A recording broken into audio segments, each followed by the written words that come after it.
Ya, assalamualaikum warahmatullahi wabarakatuh, teman-teman semua. Balik lagi salah gue. Ini Total Politik. Ke bawah suasana Macan Idealis. Welcome to Total Politik. Hari ini kita sudah bersama Macan Idealis, Bang Vasco Rusaimi.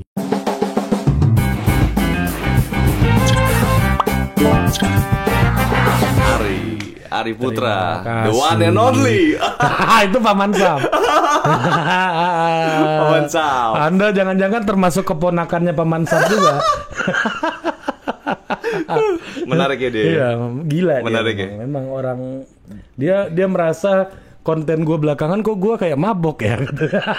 Tapi lo rasanya gimana pada saat lo mau mewawancari Paman Sam itu? Ya, gue merasa itu adalah konten autopilot. Autopilot ya? Iya, Lo timbang dikit aja udah ngocek mana-mana tuh ya? Ngocek, gue tidur, gue apa, dia gak peduli tuh. Dan nyetopnya susah, nyetopnya. Kan Anda berpengalaman juga kan? Nyetopnya susah tuh. Kalau nggak di stop terus panjang tuh, bisa 3 jam ngobrol. Bang, itu video gua sama dia itu 3 jam bang. 3 jam. Ah ini nggak boleh nih, nggak ada kacau ini 20 menit aja gua potong-potong kan? Iya. Dia itu kontennya sebenarnya 3 jam. Iya. Itu bagi gua Paman Sam adalah autopilot project, dan gua juga sama dia punya ini sekarang punya target. Menjelang pemilu Amerika kita tembus 100 edisi. Oh, 100 edisi ya target. Target lo 100 edisi. 100 edisi. Edisi ya, bukan viewer bukan. Enggak 100 edisi. Ya, ini udah 15. 14. Iya. Ini mau naik ke 15. Gue kalau sama dia tuh satu aja kendala gue, karena kita berbeda waktu ya masalahnya. Iya. Jadi gue harus begadang kan. Kalau sama dia tuh. Dan tidurnya random lagi kan. Tidurnya random lagi. Gue belum tidur bro. Ini pagi gue. Akhirnya gue pagi juga karena juga. Iya, gue ada dia terus nih. Tapi selalu menarik lah kalau Paman Sam itu keren. Iya, dan Paman Sam itu kan senior lu juga kan bang? Senior gua ya. Nah, tapi dia di FISIP, gua teknik. Lu teknik. Kalau kata anak teknik beda kelas sih. Passing grade gua lebih tinggi bro. Dia ilmu politik dia. Iya, kalau di UI itu pada masa gua passing grade teknik kimia itu top level 5 besar di UI. Lu teknik kimia ya, harusnya teknik lu lagi ngebor minyak di offshore nih sekarang. Kira-kira gitu bro. Apa yang bikin lu malah jadi Macan Idealis nih sekarang bang? Ya kalau Macan Idealis, nah kita balik lagi gini ya. Awalnya kan kalau bicara politik sebenarnya politik ya. Gue melihatnya gini Ri. Seorang tokoh-tokoh besar pada masa lalu itu biasanya mereka selalu membuat sebuah buku untuk menuangkan segala pemikirannya lah misalnya ya. Kita sebutlah semua tokoh-tokoh besar pasti punya menghasilkan semua buku-bukunya gitu ya. Tan Malaka, Narde Republikan, Bung Karno di bawah bendera revolusi, Bung Hatta demokrasi kita, and so on. Nah, banyak sekali buku-bukunya. Dan kekuatan pemikiran orang itu dilihat dari bukunya biasanya. Bener nggak Ri? Benar. Lo mempelajari senior di politik itu, wah dia bikin buku beginian, Dan nasabnya bisa lu cek. Nasabnya bisa dicek. Ya, Ari Putra nulis dibimbing oleh Iwan Gardono Sujatmiko di Sosiologi UI. Iwan Gardono dulu berguru sama Teda Skocpol di Harvard University gitu kan. Teda Skocpol berguru kepada Talcott Parsons sampai ke Emil Durkheim. Nah, gitu kan. Lu bukannya sampai ke Karmak nggak? Iya. Tergantung bos. Kalau gua belok kanan Emil Durkheim, kalau ke kiri ke Karmak. Masalah di persimpangan di mana? Tergantung mau kemana. Nah, jadi balik lagi ke soal tokoh-tokoh politik itu, tokoh-tokoh besar itu bukan hanya tokoh politik ya. Tokoh-tokoh besar pasti membuat sebuah buku untuk menuangkan semua pemikirannya. Tapi di saat itu sekitar 6-7 tahun lalu itu, gue berpikir hari ini hari yang beda gitu loh. Ke depan pasti akan berbeda. Pada masa itu YouTube belum dilihat banget ya. Belum dilihat dan masih Raditya Dika bahas-bahas konten jomblo lah waktu itu. Iya, jadi YouTuber pun nggak gitu banyak. Gue pun nggak mau menafsirkan diri gue adalah seorang YouTuber, enggak. Gue hanya punya pandangan gimana caranya untuk anak-anak zaman sekarang itu bisa menuangkan pemikirannya dan dilihat oleh banyak orang, gitu loh.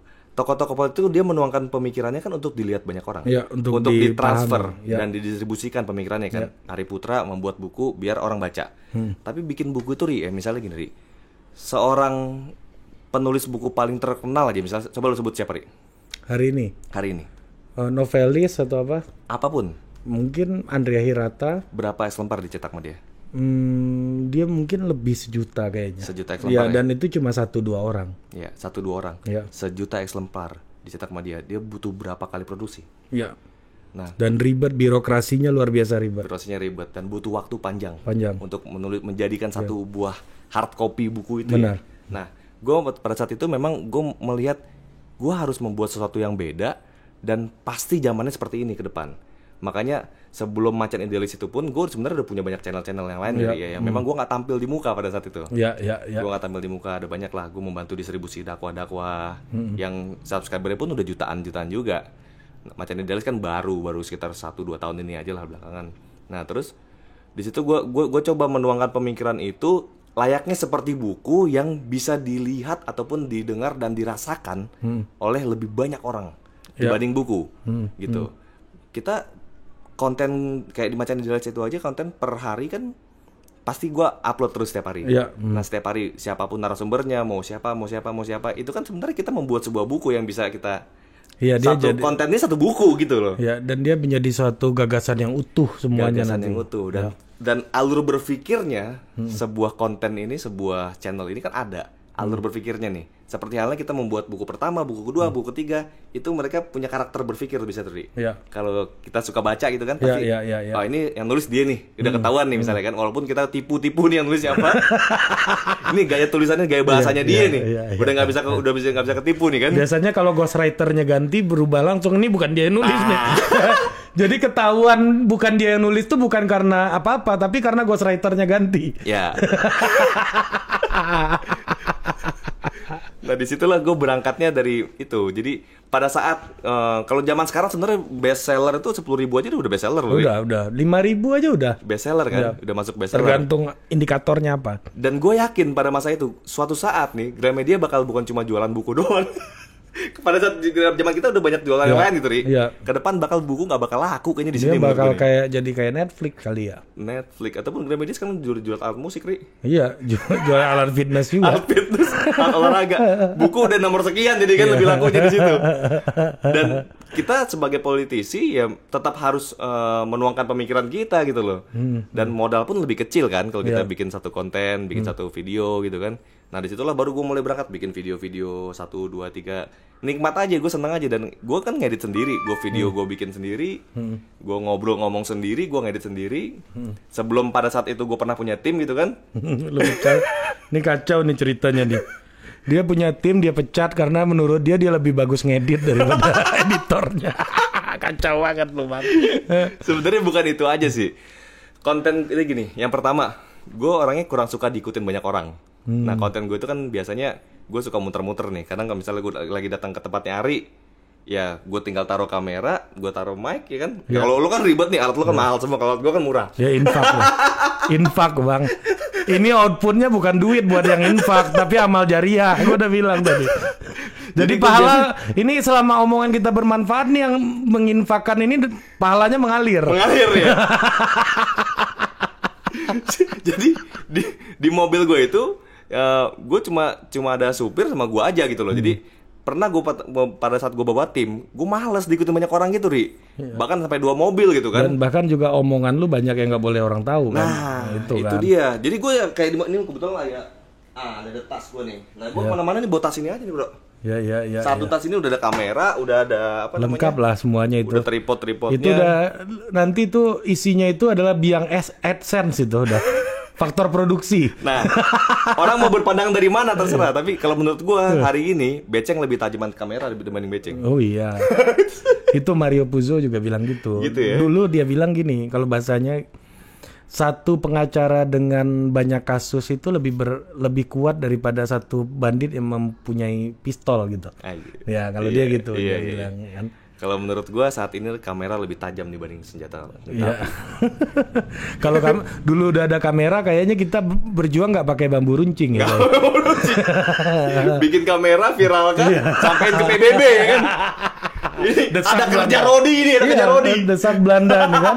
Ini kan kayak Gandhi Bang. Gandhi kan non-violence resistance ya. Jadi kan si Gandhi nyuruh orang maju, dipukulin, mundur, dipukulin gitu kan. Habis itu dunia ngelihat, wah ada kekerasan di India. Akhirnya dunia desak Inggris. Ya, tapi butuh India proses merdeka. waktu panjang untuk membuat seperti itu kan. Kalau zaman sekarang kan udah gampang. Lebih cepat. Lebih cepat kan. Ya, dan orangnya lebih punya digital literasi ya gitu. Ya, nah balik lagi tadi ke sana. Di saat kita buat sebuah konten, kita per hari misalnya gini kan minimal kayak 100.000 lah yang nonton gitu kan. Ya, itu lo gua 1.000 aja udah syukur bang. Udah nangis darah gua. Total politik ini, aduh kenapa cuma 1.000 gitu loh. Iya. Pelan-pelan. 1.000 aja udah syukur gua. Pelan-pelan bro, pelan-pelan. Tapi yang baru kan channel kan iya, baru. yang penting setia.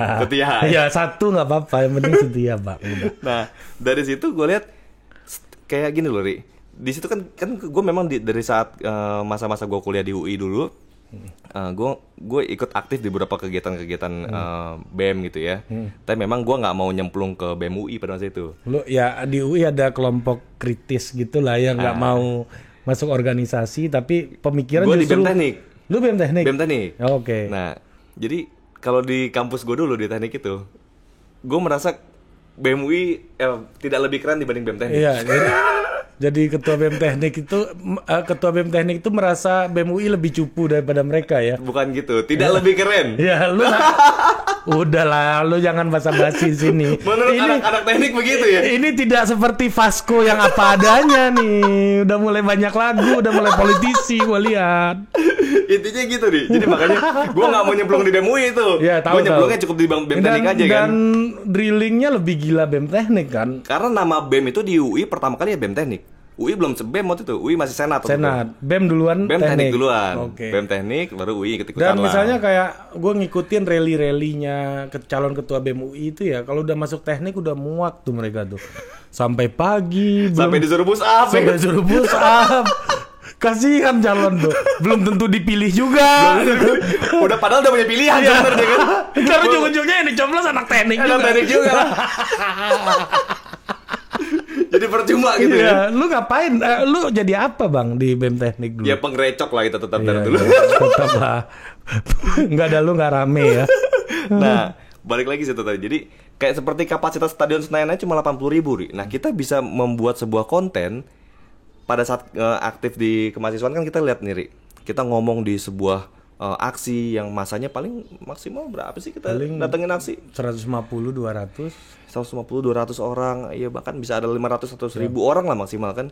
Ini kita bisa ngumpulin orang lebih dari satu Stadion Senayan di satu hari kita ngomong, satu konten kita ngomong itu minimal 80.000 dapet lah kalau dimacam nulis kan ya, sampai jutaan juga ada gitu kan.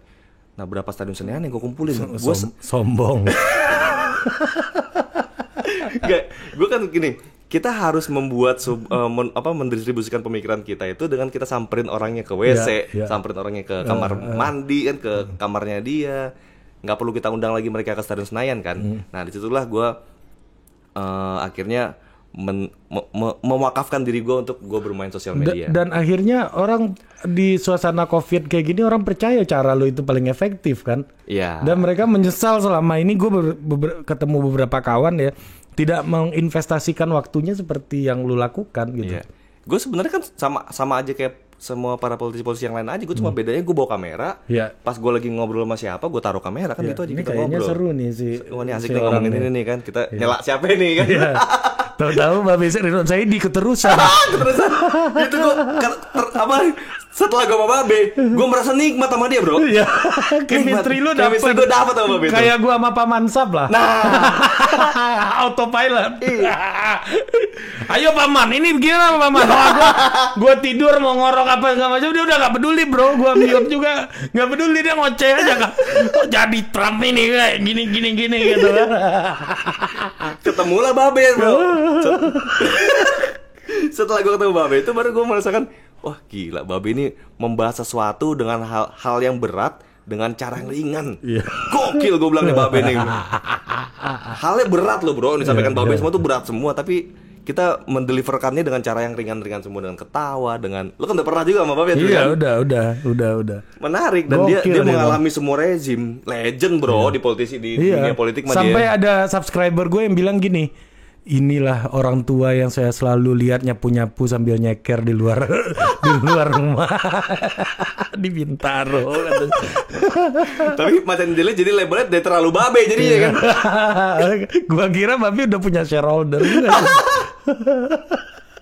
Nah kayak gitu kira-kira Ri. Di situ lo gue akhirnya nyemplung ke dunia sosial media dan gue memang menikmati Lu sosial berarti media. memang aktivis BEM Teknik UI ya dulu Bang ya? Ya di luar gue ada organisasi juga di luar Ya, ya. Gue ada organisasi juga yang apa namanya yang ekstra keluar. Enggak, maksud gue gini Bang, masuk teknik kimia UI itu nggak mudah Bang. Namanya dulu teknik gas Iya, petrokimia.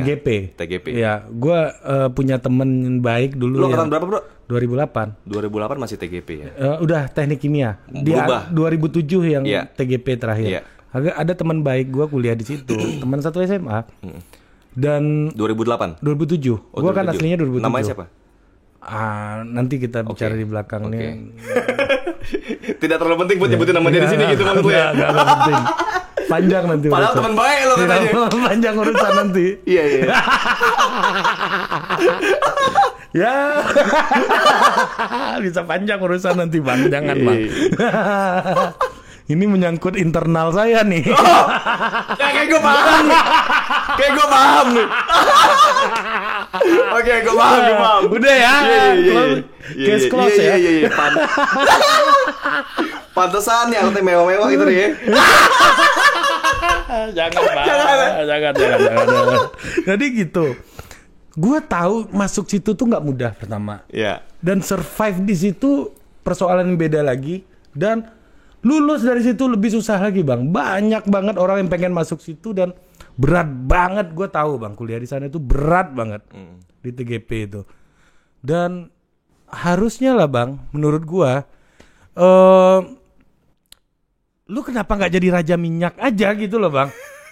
Kan kawan-kawan lu pasti banyak di Muscat hari ini, di Oman, di Bahrain, Abu Dhabi. Betul. Di negara-negara petrodolar itu dan hidup lu pasti lebih enak gitu loh Bang. Maksud gua secara ekonomi lu mungkin sekarang punya rumah 500 meter, kalau lu kerja di situ mungkin 2000 meter lu bisa beli itu, yakin gua. Ya dan apalagi ya mungkin karena minyak dunia turun sekarang mungkin agak slow gitu, tapi pasti akan rebound lagi gitu loh. Dan ini jadi industri yang katakanlah membuat dunia bergerak sampai hari ini. Sejak Rockefeller bikin Standard Oil di Amerika dulu. Ya. Sebenarnya kalau bicara pengalaman kerja gue di perusahaan oil and gas udah pernah gue. Iya, tahu. Gue pernah kerja di salah satu perusahaan terbesar di Indonesia juga oil and gas kan, jadi 1-2 tahun lah itu. Mereknya apa? Nggak usah sebut lah mereknya lah ya. Nah itu gue sempat kerja di situ dan memang ternyata passion gue ini ya di dunia politik gitu Ri. Passion gue di dunia politik. Gue gini loh. Apa yang lu temuin di situ sehingga lu cabut gitu loh Bang? Enak banget hidup situ udah. Ya memang enak sebenarnya, tapi gini loh. Lu kalau ke site ada pesawat sendiri, ada helikopter Ya, sendiri pasti kan. Ya. Tapi tetap kita kan jadi anak buah Ri. Di politik Anda juga anak buahnya Tommy Soeharto. Beda bro. Gue memilih untuk masuk menjadi ke Partai Berkarya, memilih gue itu. Karena gue mengidolakan Pak Soeharto, Haji Muhammad Soeharto. Ya, kalau oil and gas ini lu beda. Itu kan gue kerja. Anak-anak di oil and gas kerjanya ya, apalagi di awal-awal kan kita paling benerin pipa, ya kan? Gaji sih gede bro. Jadi kita benerin pipa, hitung-hitung ini. Jadi lingkupnya hanya di situ aja. Dan memang gue suka dari masa kecil gue memang gue udah berbisnis pada masa itu kan. Dari jauh-jauh hari sebelum gue kuliah. SMA gue udah punya studio band dulu kan, pernah. Iya. Anda SMA Budut ya? SMA 1 Budi Utomo. Yoi, jagoan dia. Jagoan. Nah, itu disitulah gue mulai melihatnya. Gue menikmati dunia berorganisasi gitu kan, dunia organisasi, dunia nongkrong, dunia ngobrol, dunia memperjuangkan sesuatu gitu kan. Karena dengan politik lah kita bisa memperjuangkan sesuatu yang lebih besar. Nah, kalau misalnya gue kebayang gini misalnya, pada masa itu di saat gue kerja di perusahaan oil and gas gitu, oke gaji besar, tapi gue tidak bisa memberikan sebuah apa sih yang mau gue kasih, misalnya anggaplah gaji gue 40 juta per bulan pada masa itu misalnya. Ya, lebih kecil daripada Anda jadi YouTuber sekarang tentunya. Enggak. Kalau YouTube ini kan bonus. Iya, ya. bonus. lah. Bonusnya aja lebih gede daripada gaji lu, Bang. Nah, bukan gitu maksud gue. Dengan kita terjun di dunia politik, kita bisa memberikan misalnya gini. Kita lihat ada orang susah. Paling kita bisa ngasih berapa sih, Ri? Maksimal 20 juta dari gaji 40 juta itu. Gitu Ri ya. Kita kan butuh juga Ya, 50% buat penghasilan kita ya. Ya kalaupun pakai teorinya misalnya kayak Peter Singer yang ya lu sumbangin 50% kekayaan lu nggak akan miskin itu ya 50%. 50% anggapkan kita sumbangkan kekayaan kita. Tapi kita maksimal setahun bisa berapa? Paling cuma 120 juta. Sorry, cuma 240 juta setahun itu. Untuk bantu orang ini. Untuk membantu orang. Tapi pada saat kita terjun di dunia politik dan kita bisa mengarahkan kebijakan, mengarahkan anggaran ke dunia yang mau kita bantu dan kepentingan yang mau kita bantu, rakyat yang membutuhkan dengan sebuah kebijakan itu nggak cuma 240 juta yang bisa gue bantu. Ngerti nggak maksud gue? Iya. Jadi lu bisa pakai instrumen negara. Instrumen negara kita pakai, instrumen kekuasaan kita bisa arahkan untuk bisa membantu ini gitu loh. Nah, ini satu lagi Bang. Lu ini mantan aktivis tapi ngefans sama Pak Harto. Ini anomali nih Bang. Kenapa bukannya anomali? Pak Harto yang menjatuhkannya Aktivis mana nih? Aktivis 98. Iya. Ya masa lu semua aktivis 98 lu cap? Enggak gitu. Ya kalau kita bicara aktivis di zaman Bung Karno, anti Bung Karno. Iya ya, dukung Pak Harto naik gitu kan. Sumitro, Cogi segala macam dukung. Masa jangan semua aktivis dicap untuk tidak suka pada Pak Harto kan? Berarti lu memang aktivis zaman Bung Karno ini. Kalau di kategori umur kita masuk milenial kan, Iya, bro. Di kategori umur kita masuk milenial ya. Kita aktivis milenial memang pada masa kita kuliah, bro. Tidak ada momentum yang gede gitu. Nggak ada kan. Demo kita cuma demo-demo seremonial aja. Demo-demo UKM. Demo. Isinya 100 orang gitu ya, UKM kecil dan menengah. Iya. Jadi nggak ada momentum kayak abang-abang kita 98 gitu kan. Yang rame puluhan ribu turun ke jalan. Nah, tahun 66 nggak ada momentum yang kayak begitu-begitu. Kita tahun 2000, gua kan tahun 2004 masuk kuliah itu kan di UI itu nggak ada momentum yang besar, cuma rutin aja, hari buruh lah, acara aksi pendidikan lah, macam-macam. Demo aja seremonial ya waktu itu. Seremonial, jadi kita ngumpul aja. Jadi di situ gua ngeliatnya berapa kali kan kita turun ke depan gedung DPR tuh, teriak-teriak gitu kan, kita pimpin orasi juga di situ. Gua ngeliatnya gini loh, Ri. Ini ngapain gue teriak-teriak di sini ya? Itu pada saat gua kuliah, awal-awal kuliah itu kan, gue teriak-teriak. Ini teman-teman abang-abang di DPR juga kayak denger aja. Gue yakin nggak pada denger mereka itu. Dan ternyata memang bener nggak didengar juga, bro. Tapi feeling gue tuh bener juga, ternyata memang nggak didengar gitu kan. Mereka ngobrol sendiri juga. Kita teriak-teriak, keringetan, gitu kan, teriak-teriak begini-begini. Akhirnya nemuin perwakilan kita. Paling kan mereka nemuin perwakilan kita kan. Ya itu di gedung itu paling cuma udah kita temuin dulu lah, katanya paling gitu doang. Ya, Oke teman, oke, ya. lo mau apa? Oke, ya udah, oke ya, catat, udah. Besok lagi kapan gitu tahu intinya kan. Nah itu gue lihat, kenapa gue nggak masuk ke dalam sistem itu aja untuk gue bisa menyuarakan sebuah aspirasi yang gue inginkan atau aspirasi yang gue bawa dari para kelompok-kelompok yang menurut gue ini dizolimi misalnya gitu loh ya. Disitulah mulai gue umur 21 waktu itu akhirnya gue memutuskan untuk nyalon DPR RI. Iya, ini cerita lu yang juga orang nggak banyak tahu nih. Iya. Tiba-tiba lu jadi ya sebelum rame-rame caleg milenial ini lu udah jadi pioneer gitu. Ya bisa dibilang gitu iya ya. Kan usia minimal nyalek kan 21 dan lu udah mulai dari usia minimal. Iya, dan gue mulai masuk ke partai 2014 ya waktu itu Bang ya? 2009. 2009 lu udah mulai? Gue masih kuliah, gue masih dipakai jaket kuning. Golkar. Bukan UI ya? UI dan jaket kuning Golkar. Biar cari jadi bener-bener yellow jacket gue gitu kan. Cari yang matching aja. Dan pada masa itu kan memang Golkar itu kan gue lihat gue kan memang mengidolakan Pak Harto, bro. Iya. Pada masa itu yang manifesto politiknya seperti seperti manifesto politik Pak Harto ya Golkar pada masa itu gue lihat. Walaupun kita masuk ke situ, kita masih bukan siapa-siapa waktu itu kan, masih anak-anak bawang lah, mahasiswa. Kita masuk dulu ke sayap-sayap partai, ke Gema MKGR dulu kan, generasi muda MKGR, ormas pendirinya Partai Golkar. Gue sempat ketua juga di situ. Terus gue masuk di ormas-ormas pemudaan yang lainnya lah, misalnya kayak di AMPI, gue pernah juga wakil ketua umum di situ. Masih kan? Ampi. Iya. Ya enggak dong, kan gue udah pindah partai. Oh iya. Enggak etis lah kalau gue masih di situ. Tapi secara pengurusan kan masih kan harusnya kan. Iya, nggak tahu ya gue. Masih kayak. Tapi kayaknya mereka masih nganggap lu kok, Bang. Ya kan teman. Nama Anda disebutin waktu itu soalnya. Gitu ya. Waktu acara yang kita ketemu di Energy Building itu loh. Oke. Kan ada Vasco Rusemi, juru bicara Prabowo, Iya. ada Ketua AMPI, kawan kita Dito Aryo Tejo tuh. Dito. UI juga. Ketua umum. Iya, dia ketukar tuh. Iya. Ketukar juga kayak lu. Iya. Lagi ngambil jakun taunya pakai Golkar. Bukan UI. Nah, disitulah akhirnya pada umur 21 tahun itu, sebenarnya dari umur 19 20 tahun lah kira-kira gue mulai masuk Golkar tuh kan. Akhirnya gue nyaleknya pas umur 21 tuh. Umur 21 gue satu dapil sama mantan ketua DPR dan sekarang ketua MPR RI. Iya, Pak Bambang Susatyo. Jadi lawan gue langsung gajah, Bro. Iya. Beliau belum masuk juga kan waktu Belum itu. masuk, sama-sama belum masuk waktu itu kan. Sama lah statusnya sama Anda, Pak. Tapi kan dari sisi logistik jauh, Bos. Mas Bamsud ini kan logistiknya gokil, men. Lu di dapil Kita mahasiswa. Jateng berapa? Jawa Tengah 7 waktu itu. Tegal ya Kebumen, Purbalingga, Banjarnegara. Oh, Selatan berarti ya. Iya. Ya, Bumen. Ya. Seorang anak kuliahan, anak kampus yang nggak ngerti apa-apa, tapi pada saat itu momentumnya pas. Jadi pas kan gue sempat jadi, itu kan namanya caleg DPR RI termuda di Indonesia pada masa itu ya. Nah, akhirnya gue di situ momentum yang pas di media waktu itu Pak JK memberikan pataka ke gue. Itu kan ketua Golkar Pak JK, Ya. wakil presiden kan. Ya. Pak JK kan powernya luar biasa pada masa itu tuh.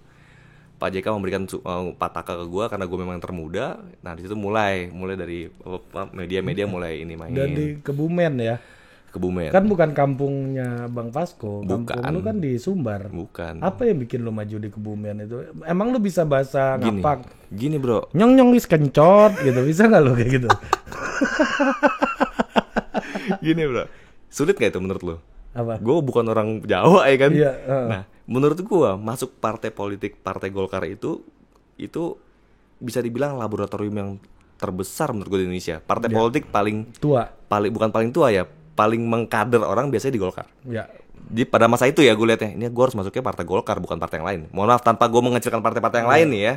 Jadi kalau kita masuk Golkar biasanya orang-orang keluaran Golkar tuh jadi tuh. Kita bisa sebut siapapun lah. Teman-teman bisa tulis di komentar lah alumni Golkar Kalau yang sekarang jangan-jangan lu mau masuk PSI.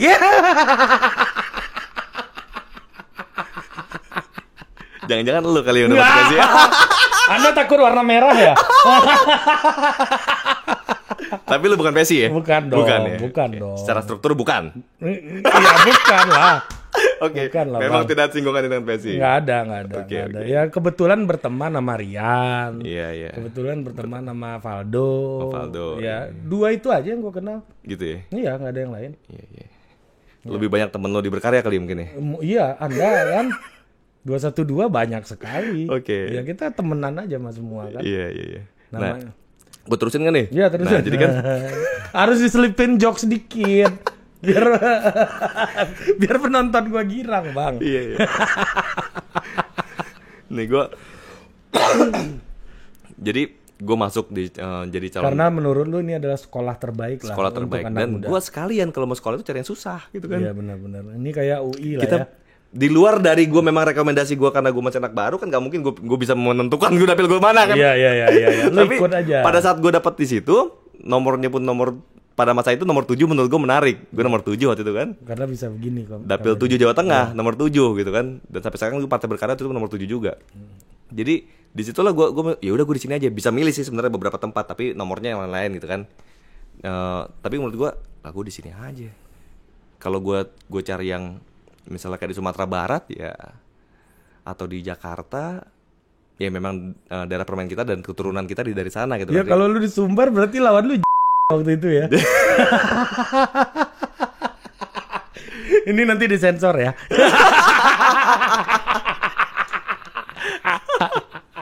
Gitu. Tapi di Jawa Tengah 7 lawan gue di internal partai gue sendiri ya Bambang Susatyo kan orang kurang besar apa bro. Orang gila juga. Orang gila juga Iya, kan? gokil.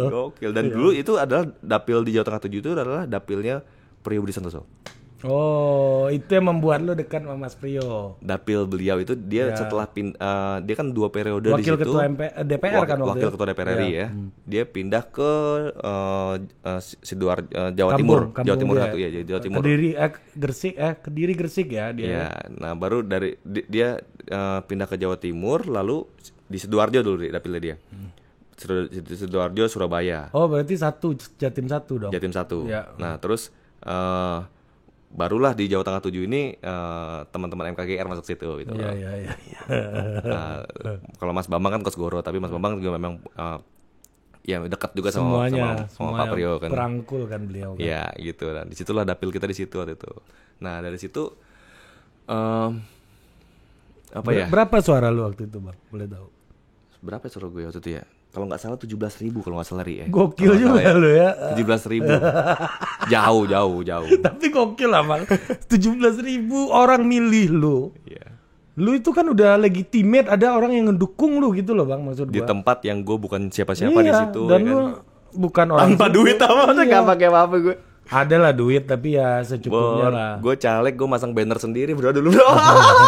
Ya sama aja kayak sekarang lu konten kreator ngedit video juga sendiri. Oh Bang. iya. Dia lu bukan karena nggak ada duit nyuruh orang buat masang, karena nggak percaya aja. Nggak juga sih. Lebih ngirit lah kira-kira itu.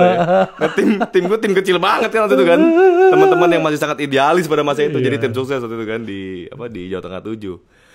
Memang banyak anak-anak UI juga yang gue kumpulin waktu itu.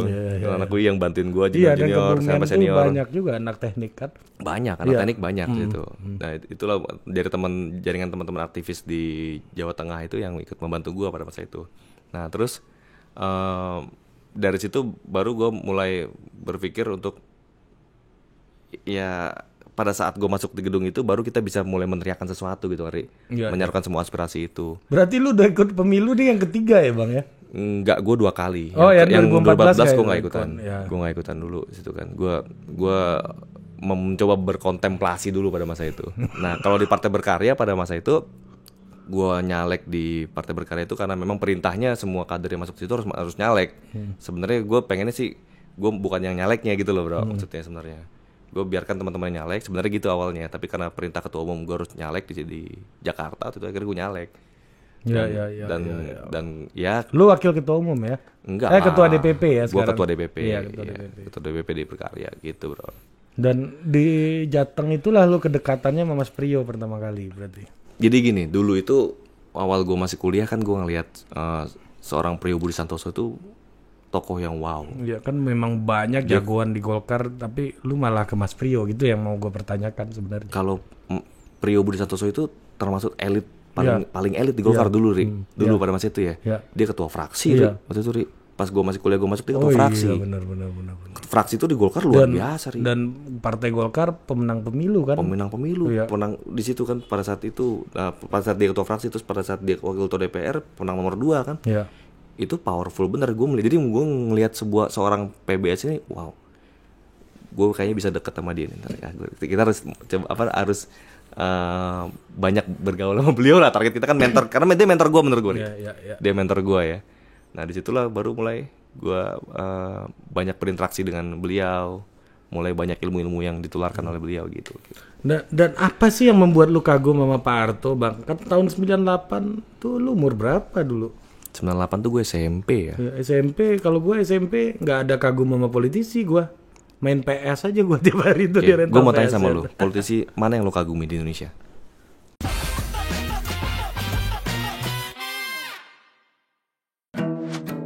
Produced by Total Politik